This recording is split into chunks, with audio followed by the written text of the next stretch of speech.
Bonjour à tous et bienvenue dans Le Parc et au-delà, l'émission de Paris United et de l'Observatoire du Sport Business. Chaque semaine, on évoque deux sujets qui ont retenu notre attention dans l'actualité. Une fois n'est pas coutume, Jean-Baptiste Guégan ne sera pas avec nous et il sera remplacé par Lionel Maltez.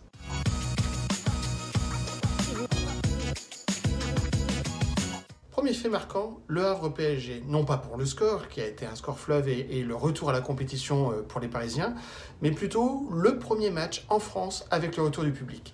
Alors, la ministre et le Premier ministre qui avaient annoncé fin avril l'arrêt des compétitions et surtout l'incapacité, l'impossibilité de retrouver du public en France pour des matchs avant le mois d'août, eh bien, ça a raté donc ce week-end avec 5000 spectateurs dans le stade du Havre.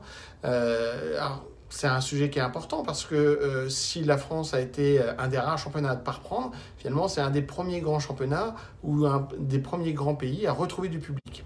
Retrouver du public certes, mais à 5000, avec un maximum de 5000. Alors le vrai sujet, ça va être de savoir si on va repartir sur la saison 2020-2021 avec uniquement 5000 spectateurs. Si tel est le cas, comment vont vivre les clubs cette expérience ou ce passage qui va être délicat? Quelle relation avec les fans? Quel impact sur l'économie? Puisque globalement, la Ligue 1 vit avec 20-21 000 spectateurs de moyenne, et puis le PSG avec plutôt 45 000. Donc évidemment qu'il va y avoir un manque de trésorerie. Il peut y avoir aussi un manque d'ambiance et d'entrain pour les joueurs eux-mêmes. Alors pour le Final 8, on n'ira pas sur ce terrain-là parce que je pense que l'enjeu sportif va être tellement important pour les joueurs qui vont se sublimer. N'empêche que pour le quotidien, pour les matchs avec un enjeu relatif, être poussé par son public est important. Que va-t-il en advenir? Ça va être un des vrais sujets et ça va être une des vraies questions que l'on va observer dans les mois à venir. Concernant le retour des fans dans les stades, avec ce premier match, ce premier retour PSG-Le Havre, il est clair que le live a un effet important sur l'expérience des fans, et notamment leur engagement, ne serait-ce que par la rareté, parce qu'aujourd'hui pas tout le monde est en capacité de reprendre, mais aussi par rapport au fait que les moments qui sont vécus en direct sont uniques, parce que c'est des choses qui sont inattendues, qui ne sont pas programmées, et qui font partie, j'allais dire, d'une expérience rare, et ce qui fait la valeur de ce qui se passe en direct dans les stades. Donc il est clair que les clubs ont tout intérêt à ce que ça reprenne, si les conditions sanitaires le permettent, et ça fait partie, j'allais dire, de la valeur économique et marketing des stades, qui sont des piliers importants des marques des clubs. Aujourd'hui, ça fait partie des nouveaux modèles économiques, de l'évolution des modèles économiques, mais la rareté de l'inattendu, la rareté de la socialisation des fans, la rareté de la rencontre, font que cela ne peut pas être, j'allais dire, changé par un artifice qui serait lié aux nouvelles technologies et qui serait plus complémentaire. Mais en effet, le live restera l'expérience ultime de n'importe quel fan et de n'importe quel club de football.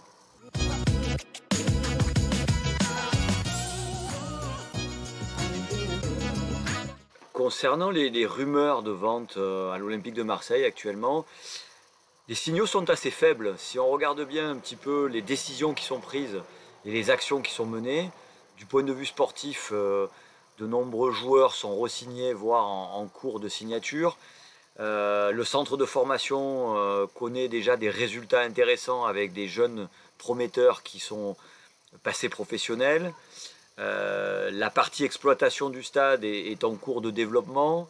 La fondation de l'Olympique de Marseille est très active, notamment pendant le Covid et notamment sur l'axe éducatif, avec des actions qui n'ont jamais été menées sur le territoire. Et je dirais que le club est de plus en plus proche de son objectif de faire partie du bien commun et d'avoir son intérêt social au sein de la ville de Marseille et plus amplement de son territoire. Donc les signaux sont assez faibles sur la volonté de vendre. Après, tous les clubs sont vendables, bien entendu, en fonction d'une offre, mais on est plus de l'ordre de la rumeur que de l'ordre du signal fort comme ça a pu être le cas avec la précédente direction ou la précédente actionnariat. Donc aujourd'hui, l'Olympique de Marseille est dans une phase de développement avec ses problèmes, ses problématiques, notamment financières, et les problématiques qui sont liées à la crise actuelle. Alors oui, Lionel, si les signaux sont faibles au niveau de la volonté de vente du propriétaire, effectivement, il y a plutôt une poussée de ce pool d'investisseurs pour la reprise. En tout cas, ce qui peut changer la donne, c'est la décision du TAS par rapport à Manchester City et qui peut du coup changer la position de certains investisseurs ou de propriétaires, donc que ce soit Frank McCourt ou d'autres investisseurs, qui pourraient avoir par rapport au fair play financier une plus grande latitude et réinvestir dans le sportif, ce dont l'OM a besoin. Le PSG aussi, parce que ce club a besoin d'un adversaire, et la Ligue 1 d'une façon générale. Donc, sans présumer de l'avenir, évidemment, signaux faibles ou signaux forts, espérons que l'avenir permette à l'OM de retrouver de la compétitivité dans l'intérêt général de tous. Comme aime le dire Jean-Baptiste, rendez-vous la semaine prochaine. Likez cette vidéo, partagez-la, commentez-la, posez-nous des questions et très bonne semaine à tous.